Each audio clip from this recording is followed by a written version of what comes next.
As we did with the other officials, we're going to have a question and answer session. And but before we do that, I just want to say that if I think about what gives me hope, it's hearing such thoughtful, eloquent, and impassioned people leading government at all levels. Thank you for who you are, what you do for us all. And same to the speakers earlier. It's an extraordinary thing. It's easy, it's fun, it's recreational to bash government. But when you can put a human face on it, and when you can hear a voice, and you can hear the thoughtfulness and the range of things that people are having to deal with, it's an extraordinary thing. And so perhaps we would give another round of applause to all of our public officials.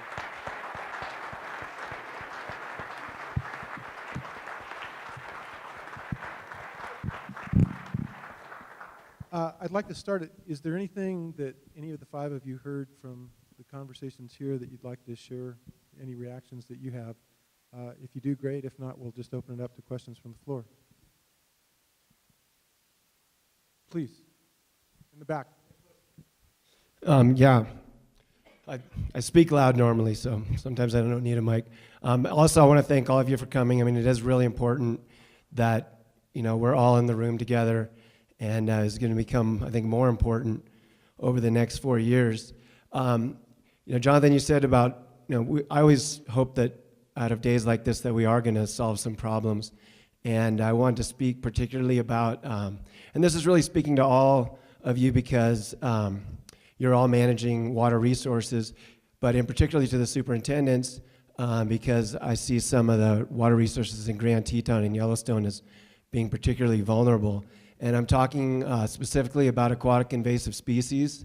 And in regards to that, my business, Rendezvous River Sports, we had an AIS program in place in 2008, which was 2 years prior to the state of Wyoming, which was 2010, and then 4 years prior to the National Park Service.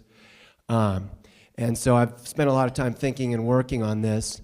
And you know, your staff actually, Dan contacted me in 2012 when you guys started developing your program, looking for suggestions and what we've been doing. And I really appreciate the collaboration that's been going on with that. There's a lot of great work that's been done with Wyoming Game and Fish, the stickers program, and, you know, the roadside inspections.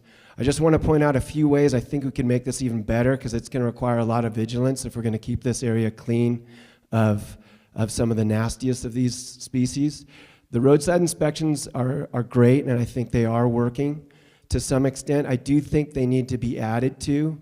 When we talk about asking people who have small craft to pull over, I think Bill Klein would recognize this, as we've worked on this together as one of the luminaries from the fishing community, that we also ask those with fishing equipment to also be pulling over, because as an inspector myself, one of the first things we're asking people is, where have you been and when was the last time you were in the water?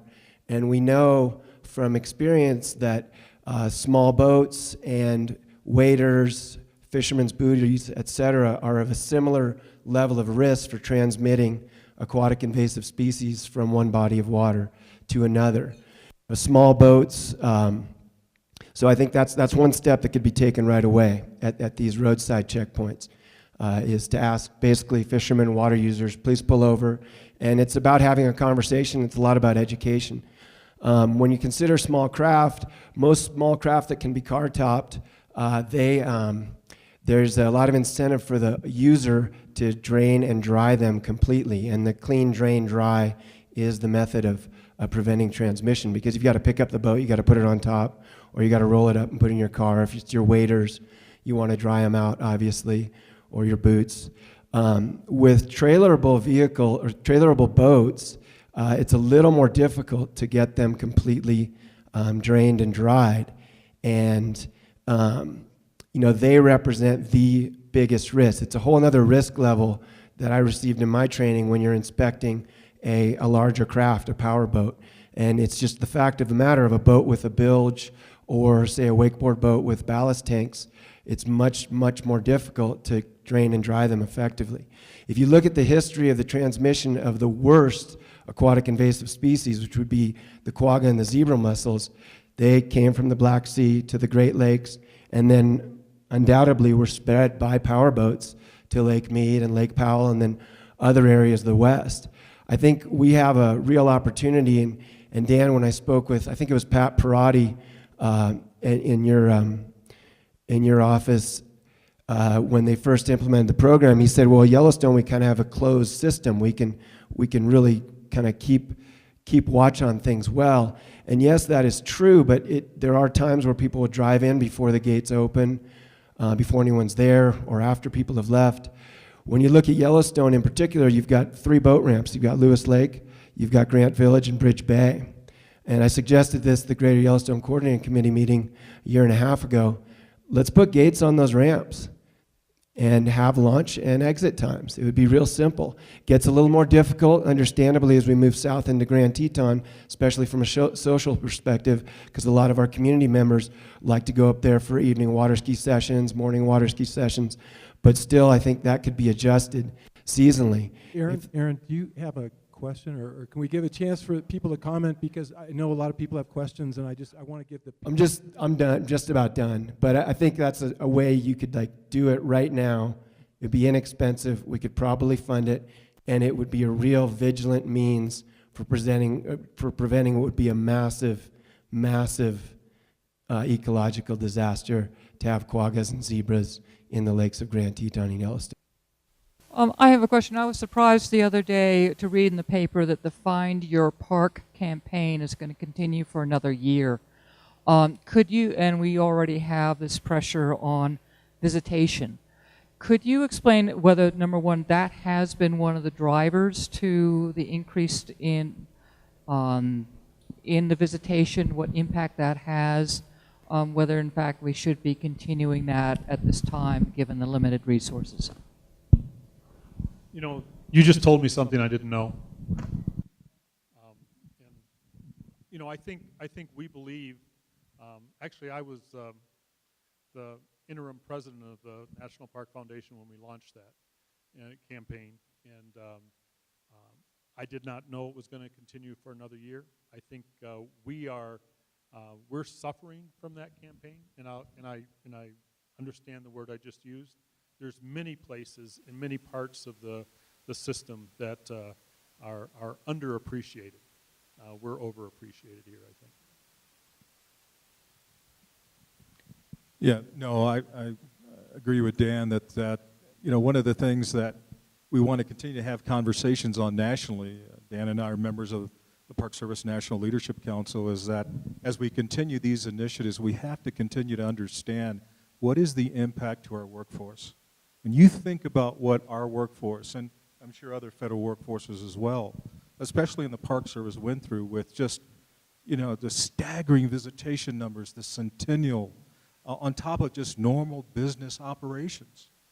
Our workforce needs some healing. They need to catch their breath. So anytime we have these types of initiatives, I think we have to be cognizant about not only the impact to our workforce, but the impact to our gateway communities as well. So thank you for sharing that. But I think that what you'll continue to find from superintendents are those sensitivities. How do we effectively achieve these national interests while taking care of our local considerations as well? Thanks for sharing that. This is a question for Dan. I have a question, and then I also have a comment for Dan. What is the percentage entrance to Yellowstone from the different gateways? Jackson, Cody, Gardner. What's the number? What are the percentages? The highest entrance is West Yellowstone. It's followed closely by, and it's generally neck and neck between north and south. And the east brings up fourth, and northeast is fifth. So Jackson is not as much as West Yellowstone? Oh, considerably less than West Yellowstone, yes. And the second comment I have for both of you is just about raising money. You know, with the baby boomers all becoming seniors, why don't you triple the cost of a senior pass? That would raise a lot of money, and $10 is pittance for having lifetime benefits in the parks. It is going up 800%. So we beat you on that. The new legislation is going to change the senior pass from $10 lifetime to $80 lifetime. There's many of us who believe that will raise an additional approximately $30 million in entrance fees on an annual basis for the National Park Service.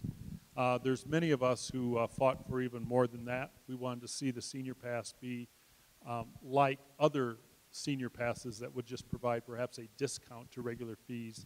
You would still have to pay regular fees, for every year you would buy an America the Beautiful pass or a single entrance or a year-long pass, but some of us were not successful. And I have one thing to say, history begins every 4 years on January 20th, so we have another opportunity, perhaps in the next administration, to deal with some of those things.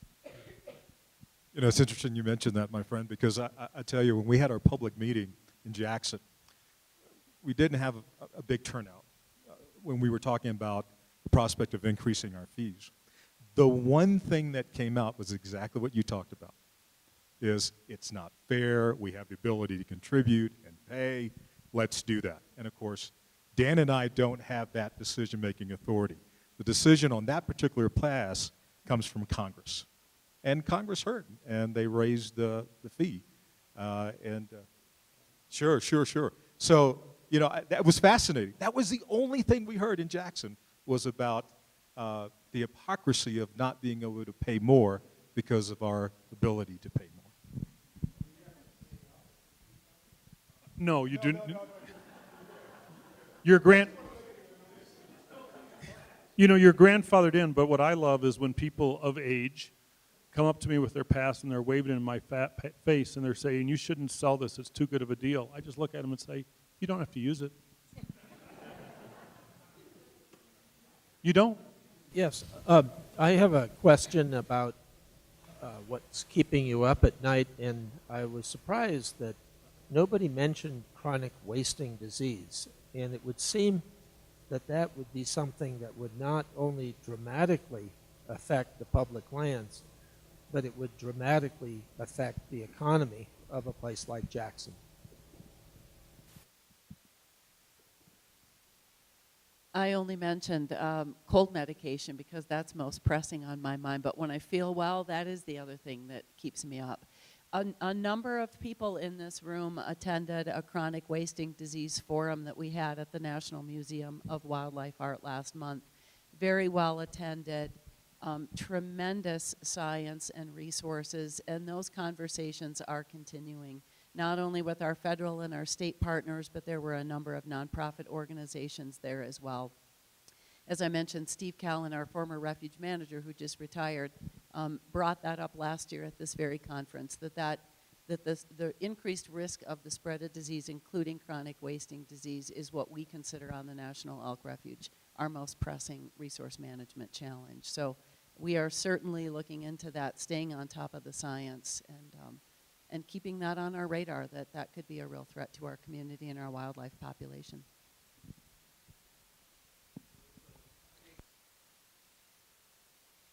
Sorry to be national park centric. We care about the other agencies too. I am interested, Dan and David, with your long laundry list of things that you need to do and millions of visitors coming to the parks each year, as to how you will deal with maintenance, deferred projects, infrastructure repairs. I was very pleased to hear that nominee for the interior, Zinke, is interested in focusing on park infrastructure. I was wondering if you could speak to that. If the budget is not increased, how do you plan to deal with those deficiencies in budget? Thank you.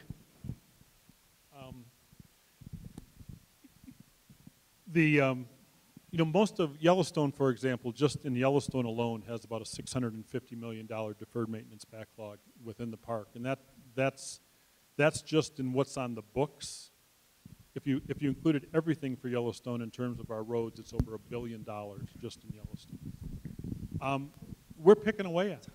I mean, the best thing we can do is we make an assessment of the highest value resources and the funds that we have to put the monies that we have to the resources that are most at risk, and have the greatest value to the park.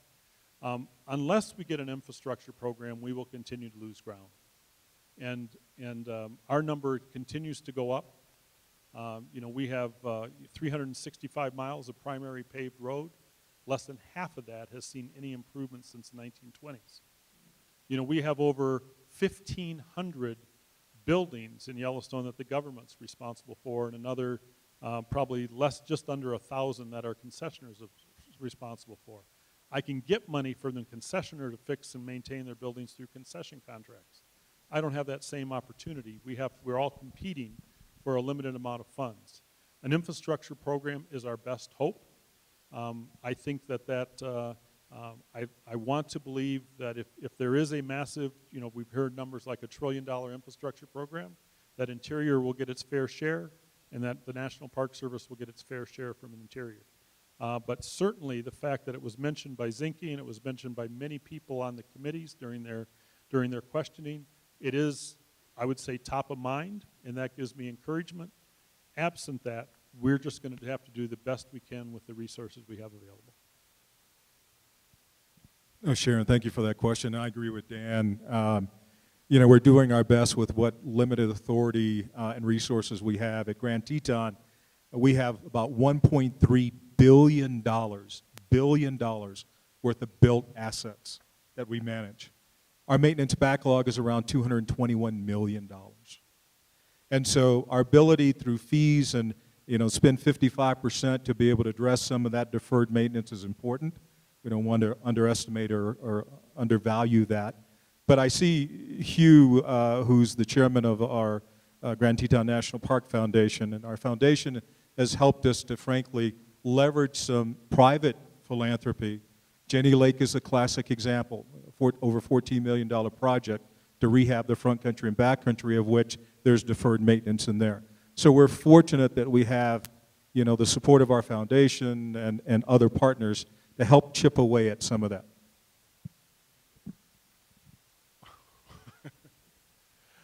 Superintendent Wenk has to leave shortly, so we're going to do one last question, and sir, you have it.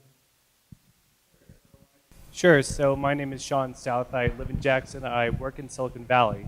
And my question is about technology and the opportunity to use technologies, more specifically intelligent data infrastructures, big data analytics, to improve your operations, get the result you want, even in the face of reducing budgets. And I think this question could be applicable to everyone up there. But if there's anyone up there that has a good example of how they're thinking about using technology to have a better benefit in their area. I'm going to say something. I really am sorry. I have to step out for a quick call. The problem is not our desire to use technology and integrate technology and make it part of everyday visit. The backbone or the infrastructure, we are maxed out on what kind of capacity we have in Yellowstone National Park.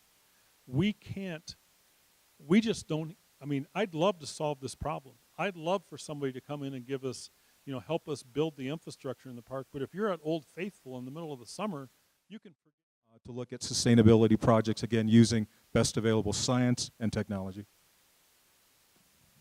The only thing I would add to that is I think where we, at least I know in the Forest Service, have struggled a bit is when you're part of a large federal agency, there's so much need to be consistent in things like technology that our ability at this level to go out and be creative is really difficult. I think where we're doing well, though, is when we can partner with either business or other partners and they can do it. And so that is the place I think we have a lot of opportunities there. But I can tell you right now that even trying to get a technical approval for some things, some of my folks are like, it's not even worth trying.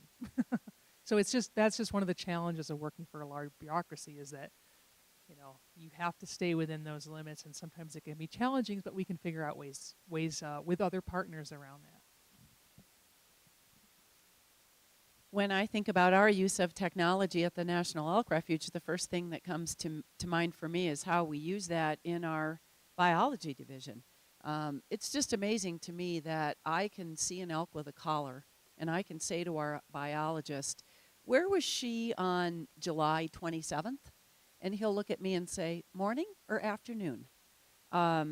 the technology that we have with GPS collaring is just amazing, and getting that science from the field to monitor our wildlife and help us use that information to make key decisions. It's astounding, and a lot of that is available through one of our key partners, the Grand Teton Association, who's represented here today. Jan Lynch is here today, and they've been able to assist us to make some of those purchases. So I think I'm most proud when I think of technology, of how we're using that in the field of science. I think it was David that mentioned early how important that science is to us, particularly in the U.S. Fish and Wildlife Service. Now, I have a flip phone.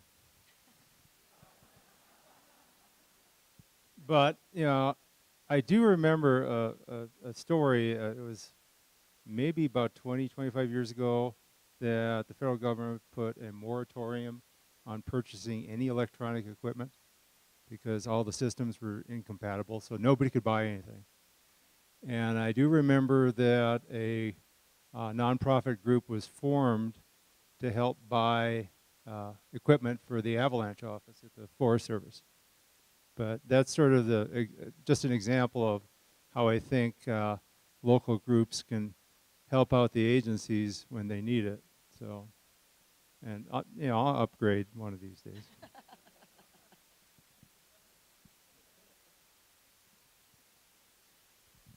And when you do upgrade, you can get the Duet rideshare app, and it'll all come back together. So with that, it's 3:15, and we have the three basic Michael Pollan food groups out there of fat, sugar, and salt as a snack. We'll take about a 15-minute break here and then reconvene to have some group sessions around roundtables. And would you please give our panel one more round of applause?